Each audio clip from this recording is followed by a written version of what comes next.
Andreas Gustaffson takes on Khaos Williams this Saturday at UFC 316, and I think this is going to be a really fun, exciting fight between these guys who are, high output, brawlers on the feet, tons of finishing potential, a lot of power in the hands from both of these guys. So I'm excited for this one. It's put together kind of last minute. Khaos Williams, he was supposed to be fighting Uros Medic, who pulled out, and then he was going to fight a guy out of Armenia named Albert Tadevosian, who also pulled out. So now he's taking on Andreas Gustaffson.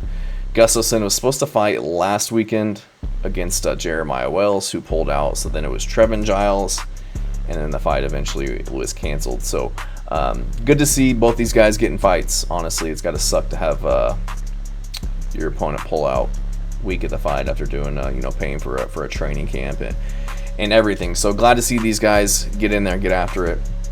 Andreas Gustaffson, yet to make his UFC debut, won on Dana White's Contender Series back in August, and since then has had two fights on obviously two separate occasions falling through. So good to see him actually get in there. Hopefully this fight comes to fruition.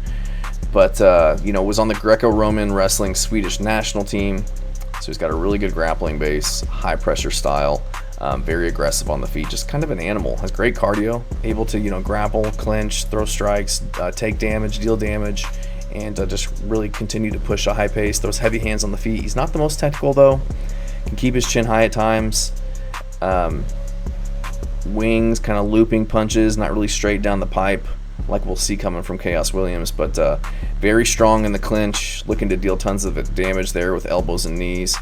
Kind of cranks up the underhook and controls guys against the fence. And all the fights that I've seen, he's been the superior wrestler and been able to kind of take advantage of that. But just beating up dudes on the regional scene, hasn't really fought anybody that we would recognize, and a lot of these guys don't have the best records. Had an absolute war with Tony Lampinen in their fight, beating guys 8-4, 13-10.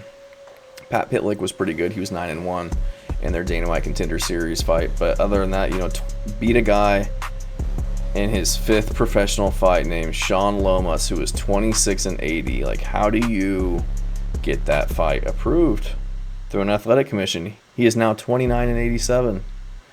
So kind of fighting some bums. 18-17, 3-5, 0-0. Does have some 10-2s. Lost to a 37-10 guy. So just definitely hasn't been tested. Hasn't been fighting the best competition. Whereas Khaos Williams, he's got a lot of good fights and a lot of good wins on his record. So I'm definitely think Khaos Williams is going to have the experience edge in this one, just in terms of competition and resume, as well as just having multiple fights in the UFC so far in his career and being the younger guy. So Khaos Williams, 31, he will be 3 years younger. He's 6 foot with a 77-inch reach, 15-4 record. So same height, but Khaos Williams will have a 3-inch reach advantage. Like I said, this is a replacement fight for Khaos Williams as well. So neither of these guys really had camps to train for each other.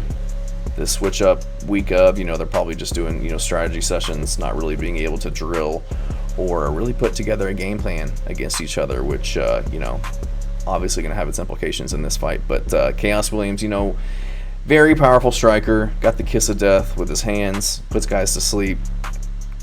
Like I said, fought better competition.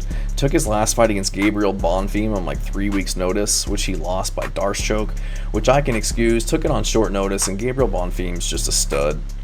He's one of those guys coming up at welterweights. Looked really good, kind of gassed in his fight with Nicholas Dalby and ended up getting finished in that one. But outside of that, Angelusa, Trevin Giles, Trey Waters, Khaos Williams, got some good wins, and he's looked really good, really well-rounded. So I can excuse that loss. Carlson Harrison knocking him out. It's a good win. Rolando Bedoya by split. Randy Brown by split. That's okay. I think Randy Brown's really good. Michelle Pereira lost that one, but fought really good guys. Pereira by Beza, Abdul Razak Al Hassan, finished Alex Moreno. So definitely no slouch in Khaos Williams. So I'm gonna have to go with Khaos in this one. As soon as I heard that they were matching this up, I was like, man, Khaos is going to catch this dude as he comes in. My concern And I think I even said it in my video with Gustaffson versus Trevin Giles. I was like, Gustaffson is going to look to get him against the cage and just beat him up and get him to the ground and just make it nasty. And I said, but Trevin Giles has got hands. I could see him catching him, coming in and sparking him. And I think that's what Khaos Williams is going to do in this one. Khaos Williams is, I think he's bigger than Trevin Giles. He has more power. I think he's got more of a presence in the cage. He's gets a lot more respect than Trevin Giles does. And I think he's going to put Gustaffson away. It's his UFC debut, change of opponent, so now he's got, you know, no game plan, no strategy, no camp for this guy. It's his UFC debut. He's gonna have octagon jitters, and I just think Khaos Williams, I think he's the better striker. I think he's got more power. I think he's gonna be faster, and I think he sparks Gustaffson as he rushes in. He's gonna be throwing some kind of looping punches to get Khaos Williams to back up so you can get him against the cage and try to get him to the ground. And I think Khaos Williams, within that chaos, is going to find his chin, because Gustaffson does come in kind of wild. Like I said, loops his punches, can keep his chin in the air. He's been getting hit and hurt by a lot of these guys on the regional scene who I think are way below Khaos Williams' caliber. And, you know, Khaos is just younger.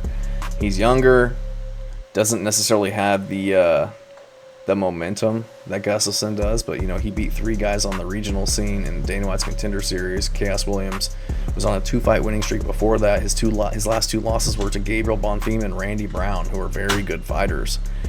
So I think Khaos gets this one done. I think that maybe he gets taken down, maybe he gets worn on against the cage, but I feel like at some point in this fight, he's going to be landing huge shots on Gustaffson coming in. He's going to have a 3-inch reach advantage. Definitely going to have the power advantage, and I think he's going to find Gustaffson's chin and get him out of there before the end of the fight. Thanks.